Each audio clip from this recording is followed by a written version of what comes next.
Hello friends, मैं हूँ रिजू मसारी और आप सबको आज की वीडियो में स्वागत करती हूँ।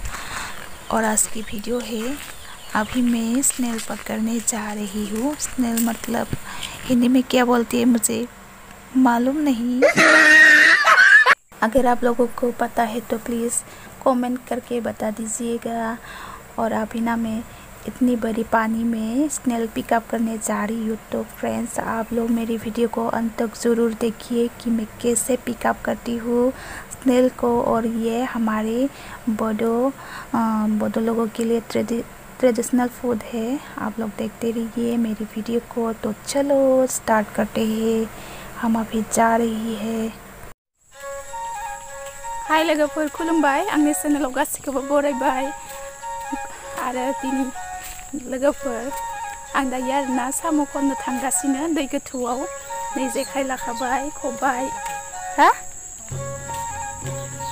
जेखाइ खबाइ। ओमफ्राय दायोहाय टाइमा 6टा, साराय 6टा जाबाय आरोना लोगोफोर। फुङावनो फैदो साम' खननो। ओमफ्राय सोरबा सोरबाथ' 4टा 5टायावनो फैयो खोमा। एकदम फुङावनो खननो दायो सोरबा सोरबा खनखांबायसो खोमा। दै गोथौआव माने ओरैबायदि साम' दं आरोना लोगोफोर। साम'आ बारा गिदिर नङा, फिसायानो, थेवबो बिराद। दायो साम' फिसा मोनजाया नालाय जानो आराम जादो। आंबो दायो खननो फैदों लोगोफोर। बेखौनो नोंथांमोनजोंबो भिडिअ बानायनानै शेयार खालामबाय आरोना लोगोफोर। नोंथांमोना आंनि भिडिअखौ नायलांबाय थादो, अब्ला दै गोथौआव साम' खननायखौ फैफादो। खिन्थु बियो दै गोथौआव हाबादो लोगोफोर। बियो जोबोर बेललावखौ गिखायोना, ओंखायनो दैयाव माबायो। क्या बात है सर, क्या बात, ये बात है। अरे सर,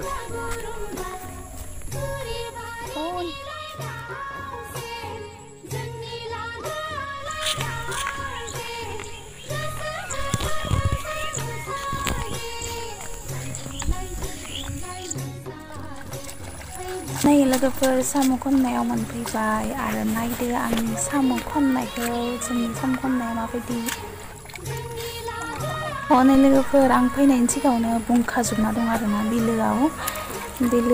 बिलोआ दैया गोथौ, गेजेराव एसे अबावबा गोथौबो दं, एसे थब्लेब दं। ओमफ्राय गोबां मानसिफोरानो माने बुंखाजोबना थायो आरोना। फुङावनो माने साम'आ बेफोरबायदि माबायावहाय, मेथंखायावहाय, जाबोरफोराव बाथाबनानै थायो नालाय, बेखौनो फुङाव खननो फैयो आरो। ओमफ्राय जेखाइयावबो जाबोरखौ दिखांनानै खनो, ओमफ्राय ओरैनो आखाइजोंबो खनो बाथाबना थानायखौ।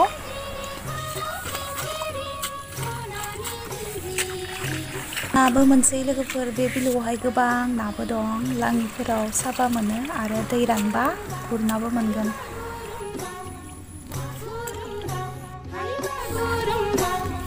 लोगोफोर, जोंहा बोराया बोरिनिफ्रायनो खनहरगासिनो। दैयाव हाबादि बेयो बेललाव गियो नालाय।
मानो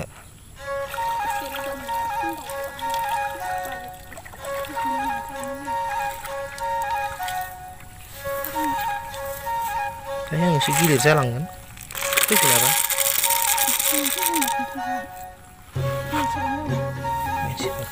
लांगोनसै होमबा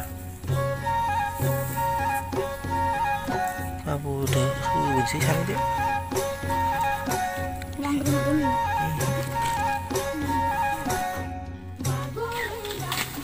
नै लोगोफोर साम'जों जानो थास' बिबारबो खाखाबाय थास' बिबार नुनायावनो खाखाबाय लोगोफोर साम'जों थास' बिबारजों जागोन बेसेबा गोथाव जाखायो थास' बिबारजों जायोना जाया लोगोफोर जानानै सोरबाफोर जायाखैब्ला थास' बिबारजों साम'जों खारै ओंख्रि बेसेबा गोथावखा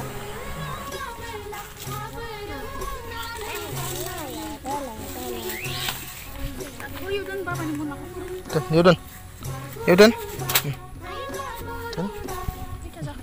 Ini kisah आता दस तो फ्रेंड्स अब ये हमारा स्नेल पिकअप हो गया। अब हम इसके साथ हम तारो फ्लावर भी ले रही हूँ क्योंकि हम स्नेल और तारो फ्लावर के साथ म्यूजिक करने वाली हूँ क्योंकि बहुत अच्छे होते हैं स्नेल और तारो फ्लावर के साथ।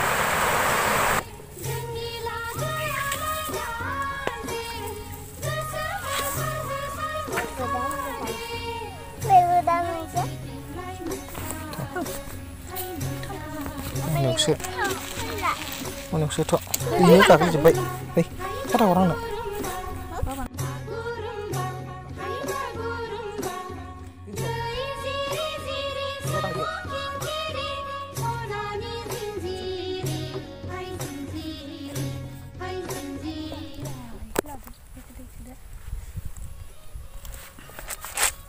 Này là gặp phải samu. Hey, kenapa sih? Tasu bibar lah, kabai samu di sana.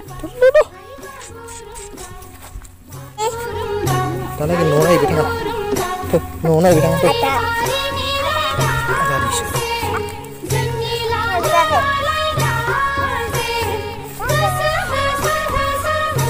Bawa kat sini tak?